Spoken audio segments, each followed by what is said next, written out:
దేశ ప్రజలకి, రాష్ట్ర ప్రజలకి శుభం జరగాలని మాకు ఒక ప్రణాళిక ఉంటుంది హిమాలయాల్లో. ఆ ప్రణాళికను అమలు చేయడానికి కొందరు కొందరు వాళ్ళ లోపల పరమేశ్వర అంశ చేత ఈ పని చేయని ఆదేశం వస్తుంది. ఆదేశ్ మహారాజ్ అంటుంటారు. ఆదేశ్ అంటే ఆది ఈశా కలిస్తే ఆదేశ్. ఏమిటి? ఆది ఈశా. ఈశా అంటే శాసించే శక్తి. ఈశా అనే దానికి అర్థం ఏమిటంటే శాసించడం. ఏది శాసిస్తుందో ఈ విశ్వాన్ని అంతటినీ కూడా, ఈ గ్రహాలని, గ్రహాంతరాలని, మొత్తం ఈ భువన భాండాలన్నింటినీ కూడా శాసించే శక్తి ఈశా. ఆది ఈశుడు ఏది చెప్పాడో అది మేము చేస్తాము. మీకెవ్వరికి లొంగేది లేదు. Even I also. ఎప్పటి నుంచో మేము పనిచేస్తాం, మీకు తెలుసు. అవును అవును. ఈ లోకం నుంచి ఏది నేను పొందింది ఇప్పటి వరకు లేదు. ఈ 60 సంవత్సరాల వయసులో కేవలం త్యాగం. త్యాగాయనైక అమృతత్వ మానసు అనేటటువంటి ఆర్యోక్తిని, ఉపనిషత్తు వాక్యాన్ని మేము తీసుకుంటాం. ఈ చట్టాలు ఇవన్నీ కూడా పనిచేయనప్పుడు ఉపనిషత్తు అంటే ధర్మమే ఆధారం మాకు. కాబట్టి మీ అందరికీ ముందే తెలియజేశాం. ఇక్కడికి వచ్చారు, పోలీసు ఎవరు ముట్టుకోవద్దు దయచేసి, మీకు తెలియదు. హిమాలయాల సంగతి ఎవరికీ తెలియదు, ప్రభుత్వాలకు తెలియదు. కానీ ఉత్తర భారతదేశంలో అన్ని ప్రభుత్వాలకు తెలుసు. తెలుసు. మమ్మల్ని ఎవరు ఆపరు, మమ్మల్ని ఎవరు ఆపరు. నాకు ఆ విషయం తెలుసు. కానీ ఈ దక్షిణ భారతదేశానికి సాంప్రదాయం రాలా, వాళ్ళకి తెలియదు. అందుకే నేను తెలియపరిచాను ముందుగా. ఎవరెవరు ఏవేవో మాట్లాడుతుంటారు. ఒక్కరోజు కూడా హిమాలయాల్లో కూర్చోలేని వాళ్ళు మాట్లాడతారు, హిమాలయ సాంప్రదాయం గురించి తెలియని వాళ్ళు మాట్లాడతారు. వాళ్ళకేమో ప్రచారం, చెడుకి ఎక్కువ ప్రచారం చేస్తారు మీ మీడియా అంతా కూడా.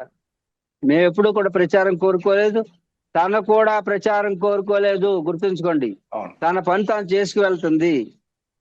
మీరే వెంటబడుతున్నారు.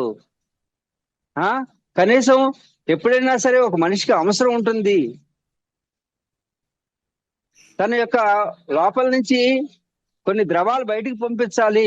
అలాంటి సమయం కూడా ఇవ్వట్లేదే మీరు. అంటే ప్రైవసీ కూడా లేకుండా చేసేసి మీడియా ఎవరికి లాభం? మీడియా అమ్ముకుంటుంది. మీడియా ఆ యొక్క ప్రోగ్రామ్ ని అమ్ముకుంటుంది, సందేహం లేదు. మీరు లాభం పొందుతున్నారు, తనకు వచ్చే లాభం ఏంటి? అది ఇది వాస్తవం గురుగారు. సారీ బాబాజీ, తనకు వచ్చే లాభం ఏమిటి? తనకు వచ్చిన లాభం ప్రజల కోసం పనిచేస్తుంది, లోక కళ్యాణం కోసం పనిచేస్తుంది.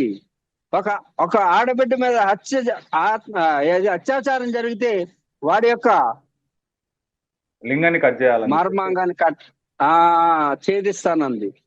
ఎవరైనా అనగలిగారా? ఏ పదవిలో ఉన్న వాళ్ళైనా అనగలుగుతారా? అది చేసి చూపిస్తారు. ఎందుకంటే వాళ్ళకి శిక్షణ ఉంటుంది. హిమాలయాల్లో ప్రతి ఒక్కరికి కూడా అస్త్ర శస్త్రాల యొక్క శిక్షణ ఉంటుంది. ఎప్పుడు ఎవరు ఏం చేయాలో ఈ లోకానికి ఇంకా అల్లాటప్పగా తీసుకుంటున్నారు, అఘోరిస్తున్నారు. అఘోరి గురించి, అఘోరియా కాదా? తన హిమాలయాల్లో ఉన్నటువంటి వ్యక్తిగా నేను గుర్తించాను. గుర్తించానంటే నేను authoritative people. What you are saying, the peethas are, ఎన్ని పీఠాలు మీరు తిరిగినా సరే హిమాలయాల్లో సాధన చేసినటువంటి వారికి మించిన వాడు ఎవడు లేడు. అది కలకత్తా కావచ్చు, బెంగాల్ కావచ్చు, ఒరిస్సా కావచ్చు, జార్ఖండ్ కావచ్చు, గుజరాత్ కావచ్చు, ఎక్కడెక్కడ ఉన్న వాళ్ళైనా సరే హిమాలయ పర్వతాల్లో ఉన్నటువంటి రహస్యాలు, ఆ హిమాలయాల్లో సాధన చేసే శక్తి, యుక్తి అన్ని ఉండాలంటే అది హిమాలయ యోగులు మాత్రమే అక్కడికి రప్పించుకుంటారు, ఇంకెవరు హిమాలయాల్లో ఉండలేరు. కాబట్టి ప్రతి ఒక్కరు గుర్తించండి. నేను ఎప్పటి నుంచో చెప్తున్నాను, ప్రభుత్వానికి కూడా చెప్పాను, వాళ్ళు చక్కగానే తీసుకొచ్చారు. అక్కడే సెక్యూరిటీ ఇచ్చారు, ఆశ్రమానికి కంప్లీట్ హై సెక్యూరిటీ చేశారు, నాగక్షేత్రాన్ని హై సెక్యూర్డ్ గా ఉంచారు. ఎవరు ఏం మాట్లాడలేదు, ప్రశాంతంగా. ప్రజలకు కూడా చెప్పాను, మీరు ఒకవేళ కనుక మీరు తొందరపాటులో ప్రజలందరూ మీదకి వస్తే వెంటనే కారు ఇక్కడి నుంచి పంపించేస్తాను ఎక్కించి అని ప్రజలకు చెప్పాను. మీడియాకు కూడా మీరు హడావుడిగా రిపోర్ట్ చేశారంటే మీకు ఎలాంటి సమాచారం అందదు, నేను మాట్లాడను అని మీడియాను కంట్రోల్ చేశాను. పోలీసు, మీరు ఎలాగైనా ప్రజలతో కానీ మీరు ఒత్తిడి తెచ్చారంటే ఇది ప్రభుత్వానికి చెడ్డ పేరు వస్తుంది. తను అగ్రెసివ్ గా ఉంటారు హిమాలయాల్లో కొందరు, ఎందుకంటే ఆ పని కోసం, లోక కళ్యాణం కోసం, దాన్ని నిర్వర్తించడానికి వాళ్ళు అలా టూలు అంటే ధర్మాగ్రహం అంటారు. పాపం కాదు అది, క్రోధం కాదు, ఒక ధర్మబద్ధమైనటువంటి పని చేయడానికి పైన వాడు ఆదేశించినటువంటి ఆదేశాన్ని పరిపాలించడానికి ఈ దేహం అంటే దేహం కన్నా దేశం మిన్న, ఈ దేహం కన్నా సందేశం మిన్న, ఆదేశం మిన్న అని పనిచేస్తుంటాం మేము. అంచేత ఈ లోకం నుంచి గాలి పీల్చి కొన్ని రోజులు బ్రతుకుతుంటాం.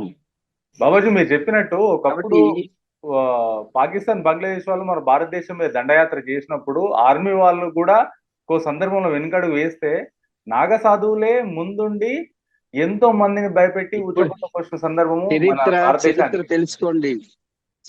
తెలుసుకోండి. మొత్తం మన యొక్క ఆధ్యాత్మిక సేన 60 లక్షల పైన ఉన్నారు. అవును, మీరు సైన్యానికి జీతం ఇచ్చి పోయిస్తారు, మేము జీవితాన్ని ఇచ్చి ఈ లోకాన్ని రక్షిస్తాం. ఒక నాగ సాధువు నేను చెప్పాను, ఈ దేశాన్ని రక్షించే వాళ్ళు సైనికులు, ఈ లోకాన్ని రక్షించే వాళ్ళు యోగులు.